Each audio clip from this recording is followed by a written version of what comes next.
Now let's look at the electromagnetic field equations. And we're going to assume that we're dealing with no sources, vacuum, and a non-conductive medium. So this is a plane wave in free space, and these are the solutions to Maxwell's equations. They're pretty obvious to you. It's just the vector E field is a function of r, distance to the origin, and t, and then a magnitude E0, e to the j, times k dot r, both vectors, minus omega t, and likewise similarly for the magnetic field. And most electromagnetic waves are generated by localized sources, and they expand into free space as a spherical wave. And in the far field, when the distance from the source is great, things are approximated very well by plane waves that impinge on a target and scatter energy back to the target. Now next we're going to look at the modes of transmission for electromagnetic waves. There are 3 modes and also some hybrid modes. Transverse electromagnetic mode, TEM mode, the transverse electric mode, so-called TE mode, and the transverse magnetic mode, TM mode.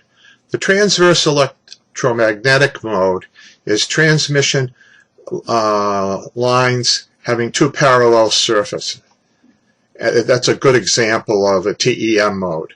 In that case, magnetic and electric field vectors are transverse, perpendicular to the direction of propagation, the k vector, right here. This is an example of the vector E and H and the direction of propagation. And examples are axial transmission lines and free space transmission, or transmission lines having 2 parallel surfaces. The transverse electric mode and the transverse magnetic mode are used for rectangular waveguides.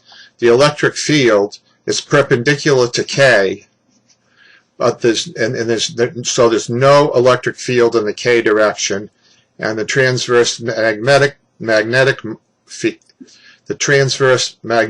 mode, the magnetic field H, is perpendicular to the K vector, the direction of propagation. So at being perpendicular, there's no magnetic field in the K direction.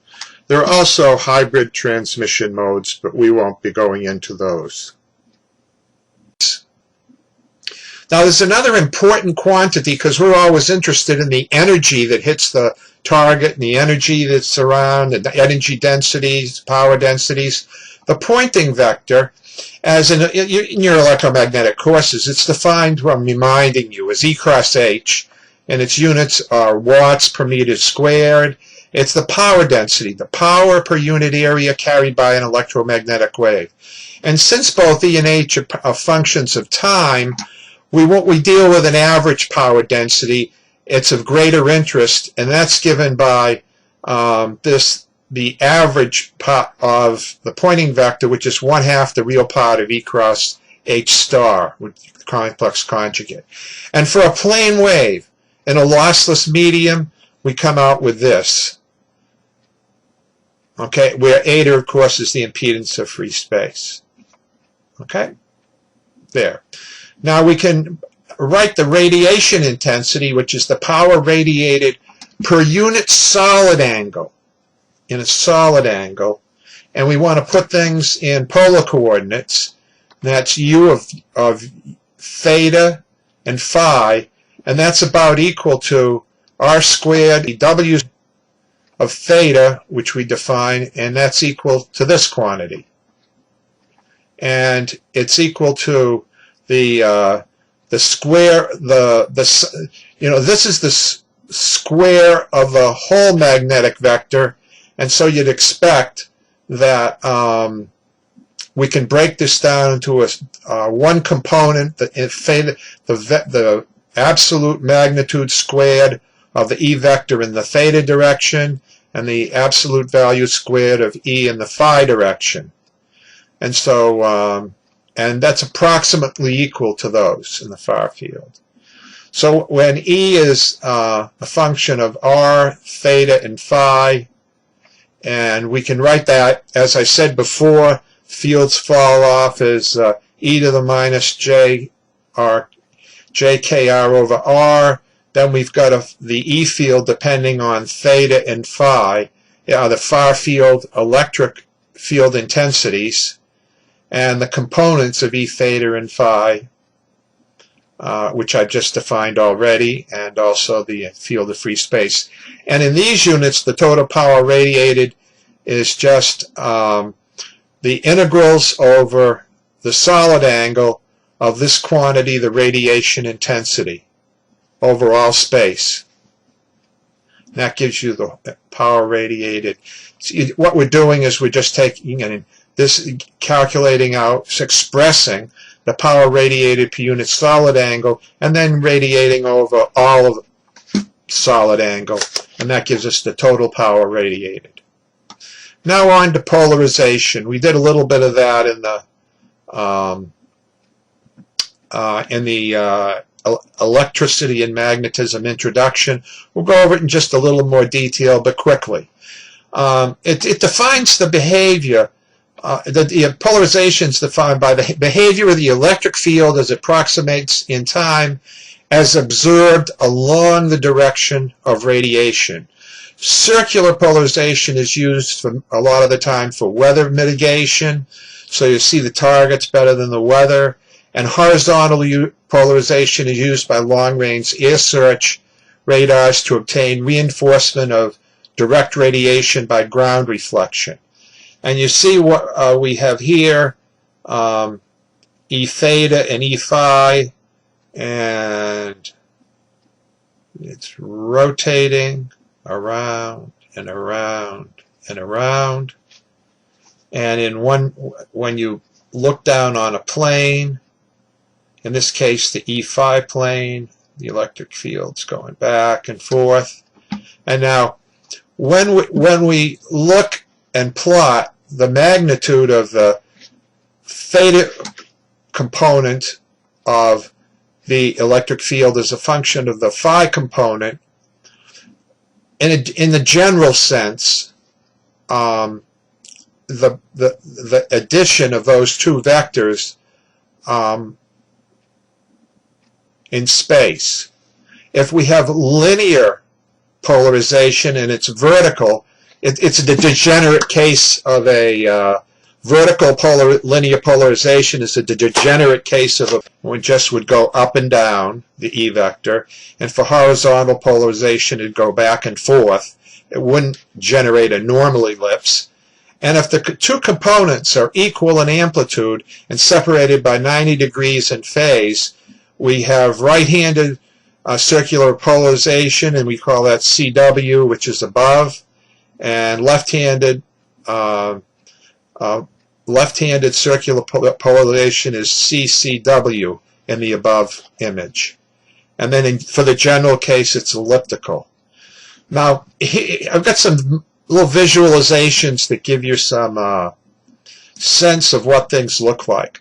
This is what a vertically polarized electromagnetic wave would look like in space as it's propagating. And we see the electric field along the x-axis, the magnetic field along the y-axis, and along the z-axis is the direction of propagation. So here's vertical linear polarization with respect to the Earth, and for over water surveillance you'd use that. Over water you use it because the backscatter from the water is less and with vertical polarization. And that helps you in detection targets when there's sea clutter in the antenna beam. And horizontal linear polarization with respect to the Earth is used for air surveillance looking upward. Okay? Now we go on to circular polarization, and again, is that the handedness is defined by observation of the electric field along the direction of propagation. You saw this this cartoon before, and now here we have right-handed circular polarization, and here we have the electric field vector. and you see that the electric field vector is going clockwise. And if we have left-handed circular polarization, the electric field goes counterclockwise. That's with propagation direction into the paper. Okay, now to talk about the subject of antenna directivity and gain. Now, gain is the radiation intensity of the antenna over a given direction, in a given direction, over that of an isotropic source. Simply said, and we went over that in lecture 1. And the maximum gain is G times 4 pi A, like what we call the effective area, over lambda squared. It's not just the geometrical area. And it's 4 pi A times a factor eta times A divided by lambda squared. And there's a difference between the gain and the directivity, and that is the antenna loss. So that the gain is equal to directivity minus the losses in the antenna. Now, you might have a source. If you had a parabola, you'd have a source out at the focus of the parabola, and we'll see pictures of antennas like that, and they'll have to have struts and waveguide to get out to the focus of the antenna, which will block the energy that comes back to the parabola and then is reflected out parallel, and that would be a loss in the antenna. And here's a couple of rules of thumb in calculating the gains of antennas. And these are approximate. The gain of an antenna is 26,000 divided by the theta of the beam width and phi of the beam width. They could have different beam widths in azimuth and elevation. And these are the half power beam widths. That'll give you the gain. And the theta b's are in degrees. And the theta b, the beam width in degrees, is 65 lambda over d. It's a good approximation, you know, to a dB or two. So if you're doing back of the envelope, these are good numbers. Back of the envelope calculations, these are very good equations to remember. Now we'll go into a little bit more detail in defining exactly, again, probably drilling it into you once too many times, that the radiation intensity, U of theta and phi, that's the power radiated per unit solid angle. We've said that before.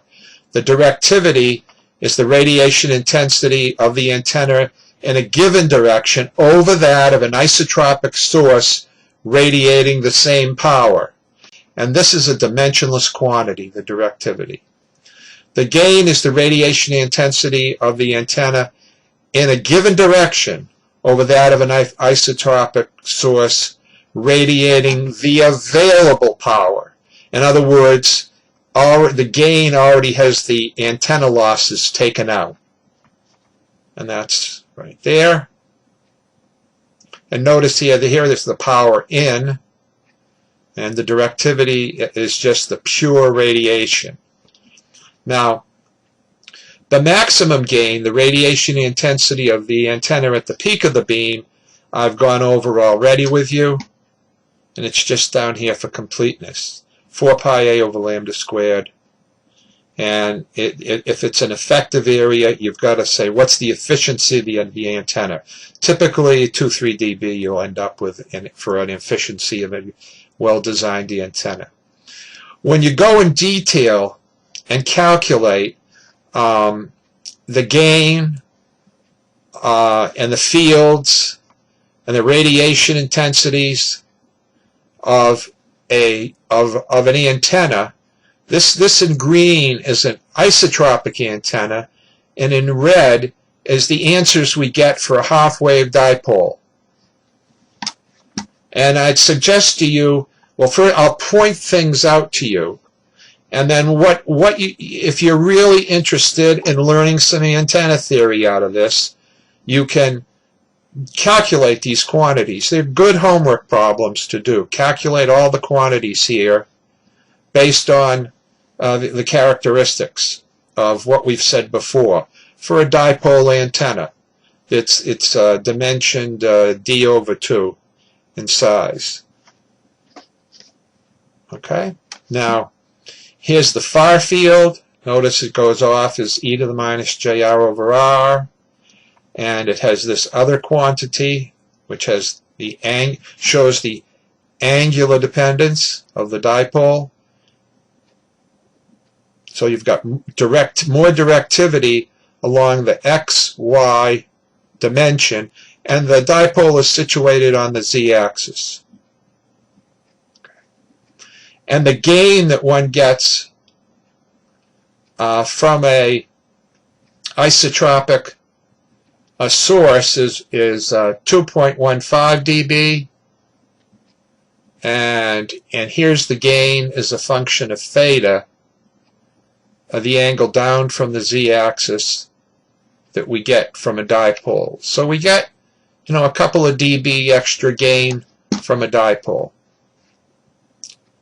So it's a great problem for you to do this out yourself, and if you have problems doing the problem, you can go to Balanis and reference 1, and in these 4 pages they go over it. Every book goes over this, but it's a great thing to scratch your head at your level, people I expect are taking this course, and calculate those quantities. Now, antenna input impedance. As I've said, the antenna can be modeled as an impedance, a ratio of voltage to current at the feed port.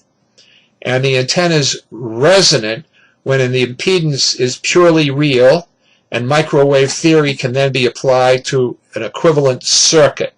So that's how the circuit theory comes into play with this.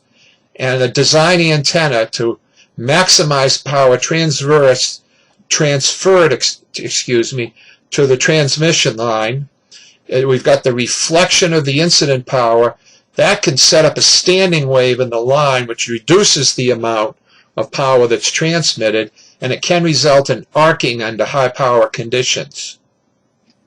And this would be a representative circuit that would represent a microwave feed, microwave transmission line, the feed, and the antenna itself, where we've got some ohmic losses in some radiative resistance, reactance, energy stored in the antenna, and a standing wave of energy that goes back and forth in the transmission line.